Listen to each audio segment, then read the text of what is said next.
If you made it to this point, you are well on your way to achieving your best possibilities academically this semester. So I congratulate you vehemently. You've done your goal setting exercises in the mindset department. In chapter 2, you've done your time exercises where you realize how much time you have and how to plan things out. Chapter 3, you've registered for class. So you've done all these things.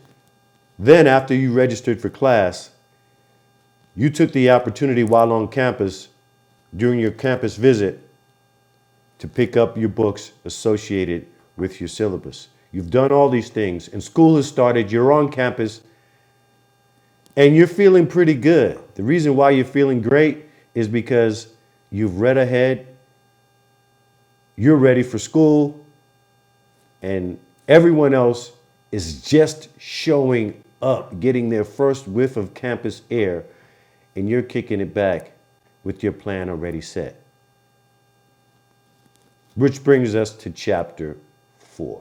Chapter 4 is the game plan.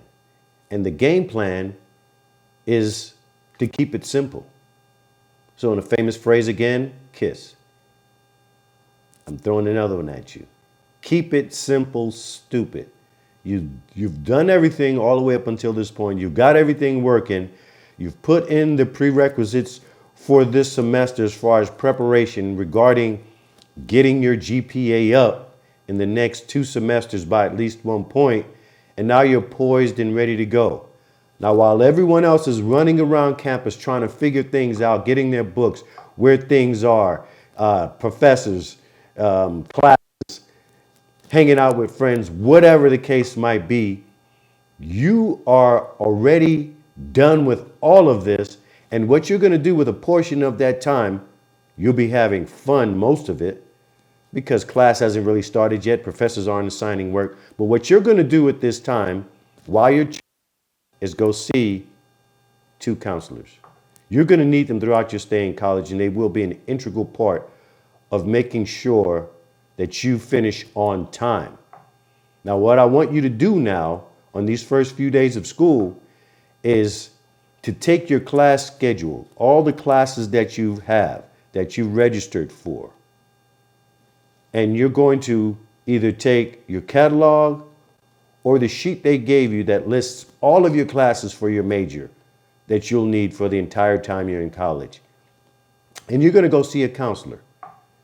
Counselors are everywhere on campus. I didn't know this, but they literally are.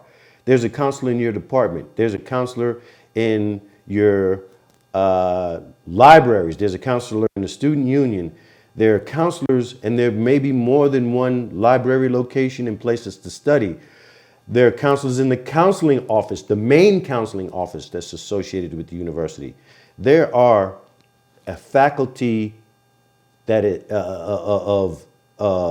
is staffed with a healthy number of counselors. They're there to help you through college. And what I want you to do now is take that list, the one with your class schedule on it, and the other list of all the courses that you need to get out of school. Now, this list is going to be somewhere around between 120 to 150 some odd units. They'll list all of your prerequisites, then all of your coursework that you need to get out of school, and all the requirements that go along with those requirements as well, including your writing test. This is something we'll talk about in another training module. But there's a writing test before you get out of school. So there are things that you'll have to do outside of the specific work you'll be doing in your classes to get out of school. And taking a writing exam to show that you are proficient in writing is part of your college experience. Even if you've completed all of your work, all of your coursework, your writing exam, if it's not passed, will prevent you from graduating. So that's just an example of other things you may have to do to graduate. But don't worry about that. We're keeping it simple and we're starting your semester. So now you're sitting down with your counselor. You have your work in front of you, your paper, your registration information, and all they're going to do is something very simple, is check off your classes that you have taken for that semester against the class schedule. You're going to have your own printed paper. That counselor, along with you, and you're learning as well, take these opportunities to learn this process, okay? Because you'll be doing the exact same thing as you continue throughout college, in addition to the counselors you're visiting, all right? So learn from them. So now you're going to take this sheet. I have 5 classes. I have a math class 101. You reach over to your catalog sheet that has your name on it and is printed just for you, which you'll be carrying throughout college. And you're going to reach over and check off Math 101. No, in fact, what I want you to do is not check it off just yet. Pardon me. I want you to put a box by it. It's the beginning of your semester, so you haven't completed it yet. So put a box by that class. You're in Math 101. Go to your sheet. That's the catalog sheet. Put a box by that class because you know you're in it. And do the same with all of your other classes. Now, before you go to class or start class officially, before the next week starts or somewhere before the 2-week period is up, you want to go see another counselor. Why? So they could check the previous counselor. Because mistakes can be made. And you want these mistakes to be found immediately and not at graduation day or right before you graduate. So the second counselor is going to do exactly the same thing without you telling them that you've done this already. They're going to go through your class schedule that you have for that semester or quarter. And let me make a correction here. I mentioned in the previous segment that there are 4 quarters. There are 4 quarters, but we typically only go to 3 of them because summer session, we're normally home. And then there are just 2 semesters. Pardon me, I said 3 before, but they are only 2 semesters, semi-semester. And the other sessions are summer session and winter session if you're in the semester system. So that was just a segue. So getting back to the counselors, you're going to visit that counselor at the beginning of the semester, the second counselor as well. The second counselor is going to then check off, do exactly the same thing. And at the end of the semester, you're going to go back to this paper and the boxes you put next to these classes that you've completed successfully and received your credit for, you now check those boxes off. So now you have a working checklist of all the classes that you're going to take, all the classes you've taken and completed on this list. Use it as a legend. Use it as your Bible throughout college. Because I've heard these stories, it didn't happen to me, of getting to graduation and not being able to officially graduate because you have a class missing or requirement left.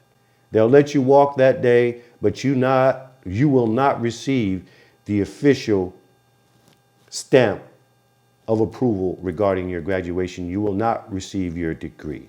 All right. So all of this stuff is called game. And the game outside of class is supposed to help facilitate getting your grades up and getting you out of school as quickly as possible and on to the rest of your life. So now you've seen the second counselor. You go back, you're understanding the system now, is becoming more familiar with you. You're doing great. Now, last word on counselor for this segment. You will have to visit a counselor. It is mandatory at the end of your school time. You're a senior, you're graduating this semester or next semester. There is a mandatory visit with a counselor. It's called your exiting counseling visit, in which they will do exactly what I said that the previous visits have been doing. Your counselor is going to sit down with you and go over all of your work, the transferred work in, and also the work that you've completed at that university. It's going to be compiled, checked against all of the requirements for your major, and then you will be given an official stamp of approval for moving on to graduation. I had that visit. I showed up on my visit my senior year. I'm busy, man. As I told you, I had a business. So I'm in school. I have a business. So I show up to my time. I have a class as well that I just completed. I show up to my scheduled time with this individual. I'm outside of their office. It is a faculty member, not someone that I took a class with, because they won't put you with your counselor. You may get an appointment with just a faculty member in your department or someone astute at what they're doing that has been designated to do this type of work. This person I didn't know, never met before. So I show up to their office. I'm outside. I'm waiting. They're conducting an exiting counseling visit with another person. It's taking some time, right? So I'm patient, but it takes a little bit longer than my appointment. Now I'm over for 10 minutes. I'm over 15 minutes. I knock on the door because it was obviously completed, but chit-chatting. So I told the gentleman, hey, I have an appointment and I also have to go to school. So please, and work. So please, can we begin my appointment? So he ends his appointment. I walk in, I sit down with him. The reason I tell you this is because professors and faculty are people too. So I'm gauging this gentleman as I'm sitting down with him, right? So he does his full review and I leave. But something is bugging me. Something is telling me he didn't do this right. So I take a second visit with another counselor, which is the head of the department for my political science department. I sit down with him and I tell him why I'm back. He goes through all of my course requirements and realizes there was a mistake made. So this is why I say visit 2. This happened to me as a senior.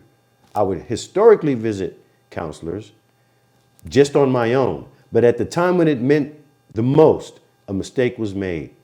And I visited a second counselor and it was found. So always visit 2 counselors a semester. That was my story, my anecdotal experience with it, and why I suggest that. Because if a mistake is made by a faculty member or somewhere in the university, if it's not found, it may not be your fault, but it will be you who suffer the consequences. So the counselor is to help you stay on track and get out of school quicker. Use them. They're getting paid anyway. All right? So this is my segment on game plan, keeping it simple on counselor and course work and checking that stuff off. Okay? Catch you in the next module.